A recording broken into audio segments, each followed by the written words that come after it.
So I'm here with Karine Jean-Pierre, my friend. She's also on Morning Joe a lot, and she's part of the Know Your Value family. And you have an incredible new book, Moving Forward. Thank you. Thank and you talk about a lot of different challenges that you faced.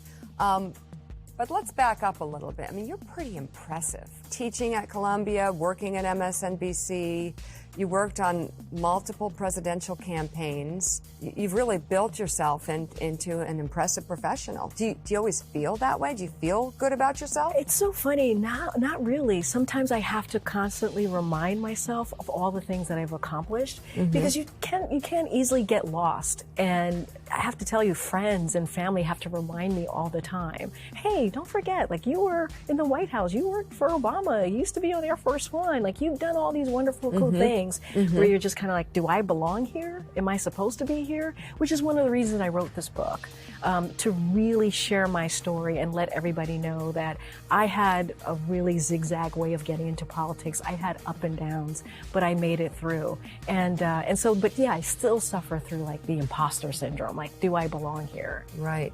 And when you say suffer, yeah, you really actually mean suffer. Yeah. So I grew up in an immigrant household. I'm an immigrant myself. And, you know, there was a lot of pressure being the firstborn, being in a new country and trying to kind of understand how do you get to that American dream? How do you succeed? And so there was a period in my very young life where my family was like, you're going to be a doctor. That is how we see you. That's how we see you succeeding. And so I spent a good part of my very young life going through college, thinking that's what I was going to do. I didn't do well in the MCATs. I wasn't going to get into medical school. And so I just got to a period where, you know, I didn't think that I was worthy. And I tried to take my life. And it was one of the hardest things. I just felt like there was no way out. And thank goodness it didn't work, right? Thank goodness, you know, I'm still here.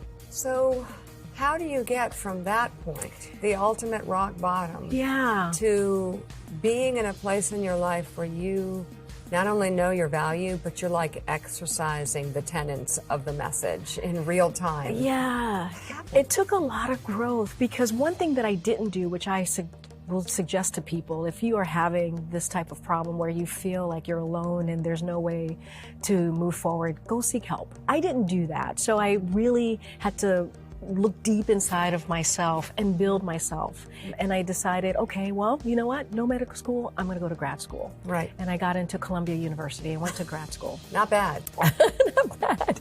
Not bad. And I was able to get some mentors, which is something that I was needing. I did not have mentors, professional mentors to say, okay, what do you want to do with your life? You know, who are you?